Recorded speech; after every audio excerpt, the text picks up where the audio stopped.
Good morning বন্ধুরা, আশা করছি তোমরা প্রত্যেকে খুব ভালো আছো। আজ হচ্ছে শুক্রবার, বেশ 5 দিনের একটা ছুটি কাটিয়ে আজকে নিজের সংসারে ফেরার দিন। আসার আগে যখন ব্যাগপত্র গুছোই তখন বেশ একটা ভালো লাগে, কয়েকদিনের ছুটিতে যাচ্ছি, প্রতিদিনের রুটিনটা একটু পাল্টে যাবে। তবে ওই প্রথম 2-3 দিনই ভালো লাগে, তারপরেই মনটা চলে যায় নিজের সংসারে। আর এবার তো শাশ্বত আসেনি, আমি আর আর্যবাবু এসেছি, তাই এবার কিন্তু ফেরার তাড়াটা একটু বেশিই যেন। নিজের সংসারের প্রতি এই মায়াটা যেন সব মেয়েরই থাকে। এই মায়াটুকু বোধহয় পৃথিবীতে মেয়েরা নিয়েই আসে।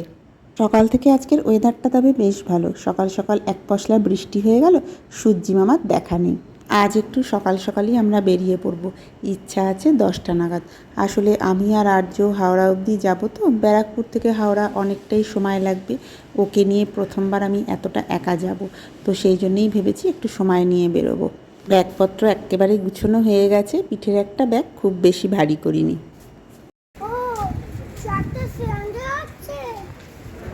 সকালবেলা থেকে এত তাড়াহুড়ো ছিল, হাতটা ধরতে সকাল থেকে আর একদম ভিডিও করা হয়নি। আজকে আমাদের সকাল থেকে একদম ভিডিও করা হয়নি। আজকে আমাদের ফেরার দিন চলে এসেছে। আজকে আমরা মা বেটু জামশেদপুর ফিরছি। তো সকাল সকাল রেডি হয়েছি, বাড়ি থেকে আর ভিডিওটা করা হয়নি। এখন ব্যারাকপুর স্টেশনে এসে গেছি, ট্রেন ধরে এখন যাবো আমরা শিয়ালদা, ওখান থেকে হাওড়া যাব। আমাদের গীতাঞ্জলি টিকিট কাটা আছে। তো ওয়েদারটা দিয়ে ভীষণ ভালো, মানে একদম মেঘ করে আছে। সকাল সকালে একটু বৃষ্টিও হয়েছে, এখন কোনো বৃষ্টি নেই। তো বৃষ্টিতে আশা করছি আমরা আটকাবো না, ট্রেনে উঠে পড়বো। একটা ব্যারাকপুর লোকাল আছে, সেটাই ধরবো। না বাবা, 1 সেকেন্ডের জন্য হাত ছেড়ে যাবে না মাম্মা।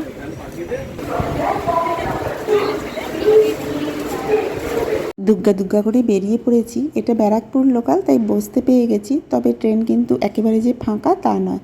আর এই যে শিয়ালদায় এসে দাঁড়ালাম, হাতে আমাদের প্রচুর সময়। এবার টুকটুক করে গিয়ে বাসে উঠব। তবে আজকে যেহেতু আকাশে রোদ নেই, এটা একটা খুব ভালো হয়েছে, গরম একদমই লাগছে না। আর শাশুড়িমা ফোন করলেন আমরা বেরিয়ে আসার পরে নাকি ব্যারাকপুরে খুব বৃষ্টি হয়েছে। চলো তাহলে ওই দিকটায় হেঁটে গিয়ে বাসে উঠি। ব্যাস, হাওড়া স্টেশনে এসে গেছি। আমরা ট্রেনের অনেকটা আগে এসে গেছি, মানে এখন প্রায় 1 ঘন্টা 10 মিনিট মতো সময় আছে। স্বাভাবিকভাবেই এত তাড়াতাড়ি ট্রেন দেয়নি, তো এখানে বসবো।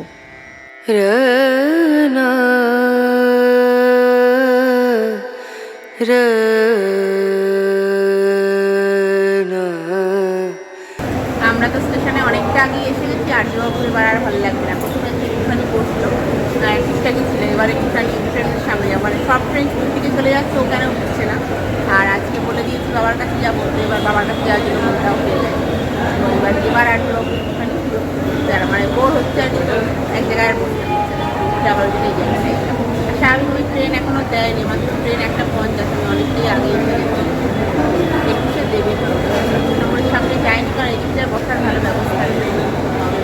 অবশেষে ট্রেন আমাদের দিয়ে দিয়েছে, তবে সামনেটায় বড্ড বেশি ভিড় হয়ে গেছে। 21 নম্বরে ট্রেন দিয়েছে, আমরা সেই জন্য এই দিকটায় দাঁড়িয়ে আছি। ওই যে দূরে 23-24 দেখা যাচ্ছে। আর আকাশে কিন্তু বেশ কালো ঘন মেঘ, মানে যে কোনো মুহূর্তে মুষলধারে বৃষ্টি নামবে। ব্যারাকপুরে কিন্তু প্রচণ্ড বৃষ্টি হয়ে গেল, তবে আমরা বেরিয়ে আসার পর এটাই যা ভালো। চলো তাহলে টুকটুক করে গিয়ে ট্রেনে উঠি। কয়েক ঘন্টার অপেক্ষা, তারপরেই নিজের সংসারে পৌঁছে যাব।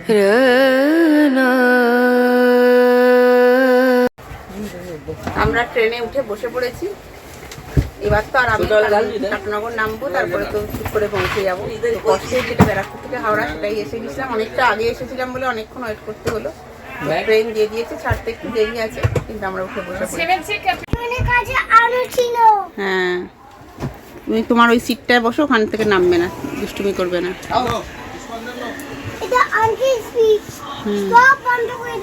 একদম রাইট টাইমে ট্রেনটা ছাড়লো। এবারের মতো কলকাতাকে টাটা বলে দিচ্ছি। তবে আর্যবাবু বুঝতে পারছে না মন খারাপ করবে না আনন্দ হবে। বাবার সাথে দেখা হবে বলে দিয়েছি, তাই প্রচণ্ড খুশি। কতক্ষণে বাবার সাথে দেখা হবে, মানে ওর তো বাবাকে ছেড়ে থাকতে একদমই ভালো লাগে না। তবে যেহেতু এখানে পিপি এই দিয়ে সবাইকে ছেড়ে যাচ্ছে, সেইটা আবার মাঝে মাঝে বলছে। আর এবারে ও ট্রেনে একটা বন্ধু পেয়ে গেছে, ব্যাস দুজনে মিলে প্রথমটা কী যে দৌরাত্ম্য করলো। আমাদের সিটের পাশেই আরও একটা ফ্যামিলি রয়েছে, ওদের সাথেও বাচ্চাটা রয়েছে। আর আর্য আর সে দুজনে মিলে প্রচণ্ড দৌরাত্ম্য করেছে, খেলে গেছে। পরে অবশ্য ক্লান্ত হয়ে দুজনেই ঘুমিয়ে পড়লো। এই যে এদের দুষ্টুমিটা দেখো, আর এরা কিন্তু একে অপরের ভাষা বুঝতে পারছে না, কিন্তু এদের বন্ধুত্বে কোনো অসুবিধে হচ্ছে না। আজকে তো বেশ সকাল সকাল বেরিয়েছি। আর্যবাবুকে তখন একটু খাইয়ে এনেছি, তবে এখন একবার খাওয়াতে হবে। আর পেটে ওর একটু কিছু পড়লেই ঘুমিয়ে পড়বে। অনেকটাই সকাল সকাল উঠেছে, আর এখন তো 2টো বাজে, তো আস্তে আস্তেও খেয়ে নিয়ে ঘুমিয়েই পড়বে। আর্য ঘুমিয়ে পড়ার পর একটা ঝালমুড়ি এসেছিল। সাধারণত এই কম্পার্টমেন্টগুলোতে দেখি না আসতে, তবে আজকে আসতেই আমি আর সুযোগটা হাতছাড়া করিনি। ট্রেনে উঠে ঝালমুড়ি না খেলে মনটা একটু ফসফসই করে। সাথে একটু চা পেয়ে গেলে বেশি ভালো হতো, তবে এখন এলো না, থাক পরে যখন আসবে খাবো। আর্যবাবুও কিন্তু ঝালমুড়ি বেশ পছন্দ করে, তবে এখন তো ঘুমিয়ে আছে। আর্য আজকে একটা দারুণ ঘুম দিয়েছে, মানে বেশ অনেকটা রাস্তায় ও ঘুমিয়ে ঘুমিয়ে চলে এলো। আর এখন কিন্তু আমাদের খুব বেশিক্ষণ আর সময় নেই, 0.5 ঘন্টা 40 মিনিটের মধ্যেই আমরা নামবো। ট্রেন মোটামুটি রাইট টাইম রয়েছে, 5-10 মিনিট এদিক ওদিক হচ্ছে। তো আর্য এখন ঘুম থেকে উঠে পড়েছে, ওকে বলছি একেবারে উঠে পড়ো, ফ্রেশ হয়ে নাও। তবে ওই আর কি, ওর এখনও ঘুমের ঘোর কাটছে না। বাইরেটা দেখো কি ভালো লাগছে। আমি তো আর্যবাবু যতক্ষণ ঘুমোলো জানলা দিয়ে বাইরেটাই দেখলাম। ট্রেনের বাইরেটা দেখতে এত ভালো লাগে, আর এই যখন ঘাটশিলা এসে যায় তখন তো বাইরের দৃশ্যটা দারুণ লাগে। আর এই যে টাটানগর স্টেশনে আমরা নেমে পড়েছি, স্টেশনের বাইরেও চলে এসেছি। শাশ্বত আসছে আমাদের নিতে, তবে ও এখনও এসে পৌঁছয়নি। আমরা টুকটুক করে একটু এগোতে থাকি। থেকে নেমে আর্য এখন একটু উতলা হয়ে গেছে, বাবা কোথায়, বাবাকে দেখতে না পেয়ে।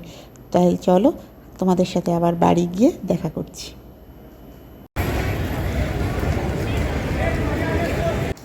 চলে এসেছি নিজের সংসারে, আর এসে ফ্রেশ হয়ে গেছি। আর্যবাবু ফ্রেশ হয়ে গেছে।